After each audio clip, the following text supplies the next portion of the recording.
जैन साथियों, defence academy YouTube channel पे आपका हार्दिक स्वागत है। फिर एक बार प्रस्तुत है आपके समक्ष एक और वीडियो। यह वीडियो उन सभी भारतीयों के लिए है जो भारत के बारे में विशेष जानकारी रखने की चाहत रखते हैं। तो चलिए शुरू करते हैं। साथियों, जैसा कि इस वीडियो का शीर्षक है प्रोटेक्टर्स ऑफ इंडिया यानी भारत के रक्षक, वैसे ही हमें सबसे पहले यह समझना होगा कि भारत को क्या खतरा है और उन खतरों से निपटने के लिए भारत की सुरक्षा संरचना कैसी है। आज के इस वीडियो में हम निम्नलिखित बिंदुओं पर चर्चा करने वाले हैं। पहला, भारत में जितने भी सुरक्षा बलों का समूह है उसके बारे में सामान्य जानकारी। दूसरा, खतरे तथा उनके प्रकार। तीसरा, एक्सटर्नल थ्रेट्स फॉर इंडिया यानी भारत के लिए बाहरी खतरे, चुनौतियां, विवाद यानी भारत की सीमा जिनमें स्थलीय तथा समुद्री दोनों सीमा शामिल है, जिन पड़ोसी देशों के साथ साझा करती है उसकी पूरी जानकारी तथा उस सीमा से संबंधित भौगोलिक चुनौतियां, पड़ोसी देशों से खतरे तथा विवाद। चौथा, भारत के पड़ोसी देश। पांचवा, भारत के लिए आंतरिक चुनौतियां। छठा, सुरक्षा बलों के समूह, भूमिका, चुनौतियां तथा तैनाती यानी देश को सुरक्षित रखने के लिए जो भी सुरक्षा बल है उनकी भूमिका क्या है, उनके लिए चुनौती क्या है तथा उनकी तैनाती कहाँ है और किस परिस्थिति में वे देश की सेवा करते हैं। सबसे पहले हम बात करते हैं भारत के सुरक्षा बल ग्रुप्स की। इनमें जो पहला नाम आता है वह सिक्योरिटी फोर्सेस ग्रुप है, IAF यानी इंडियन आर्म्ड फोर्सेस। इसे संघीय प्रजातांत्रिक गणराज्य भारत का मिलिट्री फोर्स कहते हैं, जिसका सर्वोच्च कमांडर भारत के महामहिम राष्ट्रपति होते हैं तथा यह समूह रक्षा मंत्रालय भारत सरकार के अधीन कार्य करता है। यह बल समूह युद्ध तथा आंतरिक सुरक्षा के लिए जिम्मेदार है। साथ ही इस बल का विशेष दस्ता किसी भी प्रकार के भारतीय सीमा के अंदर या बाहर ऑपरेशंस को अंजाम देने में सक्षम है। दूसरा बल समूह पैरामिलिट्री है। 1986 से 2011 तक CAPF यानी सेंट्रल आर्म्ड पुलिस फोर्सेस को ही पैरामिलिट्री कहा जाता था। अब इसे CAPF के नाम से ही जानते हैं, जो गृह मंत्रालय भारत सरकार के अधीन कार्य करता है। इसका कार्य सीमा सुरक्षा तथा आंतरिक सुरक्षा करना है। तीसरा जो बल है वह RPF यानी रेलवे प्रोटेक्शन फोर्स है। यह बल रेल मंत्रालय भारत सरकार के अधीन कार्य करता है। इसका मूल कर्तव्य भारतीय रेल की संपत्ति तथा रेल यात्री की सुरक्षा सुनिश्चित करना है। अब हम बात करते हैं वर्तमान परिदृश्य में भारत के लिए क्या क्या चुनौतियां हैं। वर्तमान परिदृश्य को देखते हुए भारत दो प्रकार की सुरक्षा चुनौती से दो चार हो रहा है। पहला, एक्सटर्नल थ्रेट्स यानी बाह्य खतरे। ये खतरा भारत के बाहर का है, जैसे पाकिस्तान प्रायोजित आतंकवाद तथा घुसपैठ, चीन द्वारा जबरन घुसपैठ तथा कब्जा। बाहरी खतरा भी तीन प्रकार का होता है। ग्राउंड थ्रेट्स यानी जमीनी खतरे, वे खतरे जो जमीन से आते हैं। एरियल थ्रेट्स, वे खतरे जो हवा से आते हैं, जैसे दुश्मन देश द्वारा मिसाइल, फाइटर जेट्स या ड्रोन से किया गया हमला। तथा अंतिम, मैरीटाइम थ्रेट्स यानी समुद्री खतरा, जैसे बहुचर्चित 26/11 का आतंकी हमले में आए हुए पाकिस्तानी आतंकवादी समुद्र के रास्ते ही भारत आए थे। दूसरा जो खतरा है उसे इंटरनल थ्रेट्स यानी आंतरिक खतरा कहते हैं, यानी वे खतरे जो भारतीय सीमा के अंदर से ही होता है, जैसे उग्रवाद तथा नक्सलवाद। बाह्य खतरा किस प्रकार भारत को प्रभावित करता है उसे जानने से पहले हमें भारत का भौगोलिक परिदृश्य समझना होगा। जैसा कि हम सब जानते हैं, एक देश दूसरे देशों से सीमा रेखा द्वारा अलग होता है, तो सबसे पहले हमें सीमा रेखा को समझना होगा। सामान्यतः वह रेखा जो दो देशों को क्षेत्र को बांटता है उसे सीमा रेखा कहते हैं। यह सीमा रेखा दो प्रकार के होते हैं। पहला, डिजूरे बाउंड्री लाइन। डिजूरे जो शब्द है वह लैटिन भाषा से लिया गया है, जिसका शाब्दिक अर्थ वैध, वैधानिक या वैधानिक रूप से स्थापित होता है। अर्थात यह सीमा रेखा पूर्णतः विधिवत तथा अस्थायी सीमा है, जिसे इनकार नहीं किया जा सकता है, जैसे रेड क्लिफ लाइन तथा मैकमोहन लाइन। अब हम बात करते हैं डिफेक्टो बाउंड्री के बारे में। डिफेक्टो शब्द भी लैटिन भाषा का ही शब्द है, जिसका शाब्दिक अर्थ वास्तव में होता है। वास्तव में डिफेक्टो का इस्तेमाल उन प्रथाओं का वर्णन करने के लिए किया जाता है जो वास्तविकता में मौजूद है, लेकिन आधिकारिक तौर पर कानूनों द्वारा मान्यता प्राप्त नहीं है। आसान शब्दों में कहें तो यह सीमा रेखा वर्तमान परिदृश्य तथा भूमि अधिकृत क्षेत्र के आधार पर तय होता है, जैसे लाइन ऑफ एक्चुअल कंट्रोल जो चीन के साथ तथा लाइन ऑफ कंट्रोल जो पाकिस्तान के साथ है। यदि हम भारत की कुल सीमा रेखा की लंबाई की बात करें तो 22,623 किलोमीटर है, जिसमें स्थलीय सीमा की लंबाई 15,107 किलोमीटर तथा समुद्री सीमा की लंबाई 7,516 किलोमीटर है। भारत जिन देशों के साथ स्थलीय सीमा साझा करता है उनके साथ क्या क्या खतरे संभावित हैं उन पर चर्चा करते हैं। जैसा कि आपके समक्ष एक चार्ट प्रस्तुत है, भारत का बांग्लादेश के साथ स्थलीय सीमा रेखा की लंबाई 4,096 किलोमीटर है, जो रेड क्लिफ लाइन द्वारा सीमा विभाजित होता है। यानी भारत और बांग्लादेश के सीमा को रेड क्लिफ लाइन के नाम से जाना जाता है।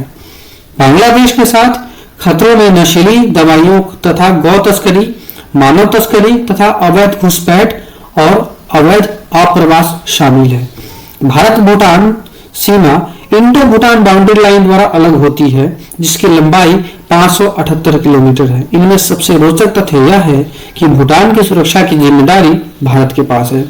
यदि भूटान की सीमा पर खतरे की बात करें तो चीन द्वारा आए दिन भूटान की सीमा पर अवैधानिक तथा जबरदस्ती चीन की पीपल्स लिबरेशन आर्मी द्वारा घुसपैठ तथा कब्जा कर लिया जाता है। भारत के विरोध के बाद पीएलए वापस पीछे चली जाती है। डोकलाम विवाद इसका सबसे ताजा उदाहरण है। भारत का चीन के साथ स्थलीय सीमा रेखा की लंबाई 3,488 किलोमीटर है, जो Ardagh Johnson line, Macartney MacDonald line, McMahon line तथा लाइन ऑफ एक्चुअल कंट्रोल द्वारा अलग होती है।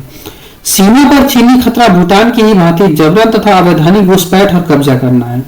भारत म्यांमार के साथ 1,643 किलोमीटर की सीमा लगती है, जिसमें तस्करी तथा अवैधानिक घुसपैठ जैसे खतरे शामिल हैं।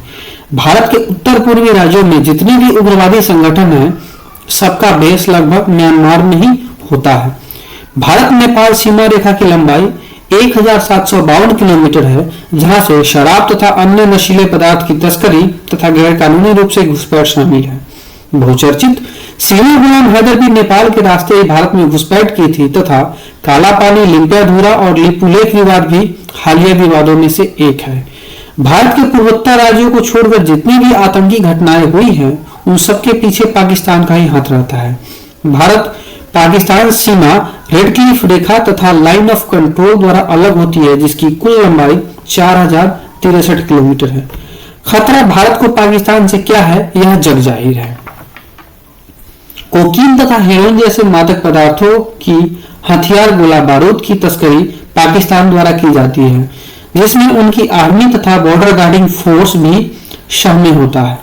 और यह भी एक शाश्वत सत्य है कि पाकिस्तान की जमीन आतंकवादी उत्पादन में अग्रणी है। भारत अफगानिस्तान सीमा रेखा डुरंग रेखा द्वारा अलग होती है, जिसकी कुल लंबाई 106 किलोमीटर है। वर्तमान में भारत अफगानिस्तान की सीमा आतंकी देश पाकिस्तान द्वारा गैर कानूनी रूप से अधिकृत पाकिस्तान अधिकृत कश्मीर के साथ लगती है। भारत तिब्बत सीमा मैकमोहन रेखा द्वारा अलग होती है, जिसकी कुल लंबाई 890 किलोमीटर है। यह पूरा तिब्बत 1959 में चीन द्वारा हथिया लिया गया था। जिन भी देशों की सीमा भारत के साथ लगती है, अब उन पर एक एक करके हम चर्चा करते हैं। इनमें सबसे पहला देश पाकिस्तान है, जो दो सीमा रेखाओं द्वारा अलग होता है। रेड क्लिफ रेखा, जिसकी कुल लंबाई 3,323 किलोमीटर है। इसमें ध्यान देने वाली बात यह है कि रेड क्लिफ लाइन गुजरात से पंजाब तक ही है, क्योंकि भारत पाकिस्तान सीमा रेखा निर्धारण के समय जम्मू तथा कश्मीर भारत में शामिल नहीं था। दूसरा विभाजक रेखा लाइन ऑफ कंट्रोल है, जिसकी कुल लंबाई 740 किलोमीटर है, जो भारत के जम्मू कश्मीर तथा लद्दाख यूटी से सीमा लगती है। जैसा कि आप सब देख पा रहे हैं कि स्टेट वाइज क्या क्या भौगोलिक चुनौती या विवाद तथा खतरे हैं। भारत पाकिस्तान सीमा पर गुजरात के साथ भौगोलिक चुनौतियों में सरक्रीक तथा इंडस रिवर डेल्टा यानी सिंधु नदी के जो डेल्टा है उसकी दलदली भूमि, राजस्थान के साथ थार डेजर्ट्स, पंजाब के साथ सतलज तथा रावी नदी के जो रिवराइन पैचेज हैं, जम्मू और कश्मीर के साथ घना जंगल, hilly area, extreme cold weather, नाला and riverine area. Same Ladakh के साथ ही वही है जो भौगोलिक चुनौतियां भारत के सुरक्षा बलों के सामने है। अगर डिस्प्यूट्स की बात करें तो गुजरात में पाकिस्तान के साथ सरकरी पे डिस्प्यूट है, और ये तो जग जाहिर है कि जम्मू और कश्मीर पे पाकिस्तान अनाधिकृत तरीके से और गैर कानूनी तरीके से कब्जा करके बैठा है। अगर पाकिस्तान के साथ हम थ्रेट्स की बात करें तो गुजरात में इलीगल इन्फिल्ट्रेशन यानी अवैध घुसपैठ, राजस्थान में स्मगलिंग तथा घुसपैठ, पंजाब में smuggling, infiltration and cross border terrorism, union territory J में smuggling, infiltration, cross border terrorism and cease fire violation, UT Ladakh में smuggling, infiltration, cross border terrorism and cease fire violation शामिल है। चीन के साथ सीमा साझा करने वाले राज्यों की सूची तथा सीमा रेखा की स्थिति आप देख पा रहे हैं। भारत चीन सीमा रेखा की कुल लंबाई 3488 किलोमीटर है, जिसमें चीन द्वारा हड़पा हुआ तिब्बत की सीमा भी शामिल है। भारत चीन सीमा पर भौगोलिक चुनौतियां कई हैं, जैसे हिमालय पर्वत श्रृंखला तथा कई नदी वाला मार्ग। इन दोनों देशों के बीच विवाद अक्साई चीन तथा गलवान वैली क्लैश आदि है। खतरों में चीन द्वारा गैर कानूनी तथा जबरन कब्जा करना है, जिसमें भूटान के क्षेत्र भी शामिल है। भारत नेपाल सीमा रेखा की लंबाई 1752 किलोमीटर की है, जिसकी सीमा भारत के उत्तराखंड, उत्तर प्रदेश, बिहार, पश्चिम बंगाल तथा सिक्किम के साथ लगती है। सीमा पर पर्वतीय क्षेत्र, उत्तराखंड, पश्चिम बंगाल तथा सिक्किम के इलाके में तथा नदी वाले मार्ग भौगोलिक चुनौतियां हैं। विवाद दोनों देशों के बीच में थोड़े समय के लिए काला पानी, लिम्पेधुरा तथा लिपुलेख दर्रा था। तस्करी तथा घुसपैठ मुख्य खतरे हैं। भूटान के साथ सीमा रेखा की लंबाई 578 किलोमीटर है, जो सिक्किम, पश्चिम बंगाल, असम तथा अरुणाचल प्रदेश के साथ लगती है। भौगोलिक चुनौतियों में पर्वतीय क्षेत्र तथा रिवराइन पैचेज शामिल है। भारत तथा भूटान के बीच राजनीतिक रिश्ते बहुत अच्छे हैं, इसलिए किसी भी प्रकार की सीमा विवाद तथा खतरा नहीं है। यहां तक कि भारत भूटान को सुरक्षा प्रदान करता है। भारत म्यांमार सीमा रेखा की लंबाई 1663 किलोमीटर है, जो अरुणाचल प्रदेश, नागालैंड, मणिपुर तथा मिजोरम के साथ लगती है। पर्वतीय क्षेत्र, रिवराइन पैचेज तथा घना जंगल भौगोलिक चुनौती है तथा म्यांमार से तस्करी, घुसपैठ जिनमें रोहिंग्या शामिल है, मानव तस्करी तथा पूर्वोत्तर उग्रवादियों का शेल्टर मुख्य खतरों में शामिल है। भारत सबसे बड़ी सीमा बांग्लादेश के साथ साझा करती है। भौगोलिक चुनौती के रूप में पर्वतीय क्षेत्र, रिवराइन पैचेज, घना जंगल, घना तथा अव्यवस्थित सीमा निर्धारण।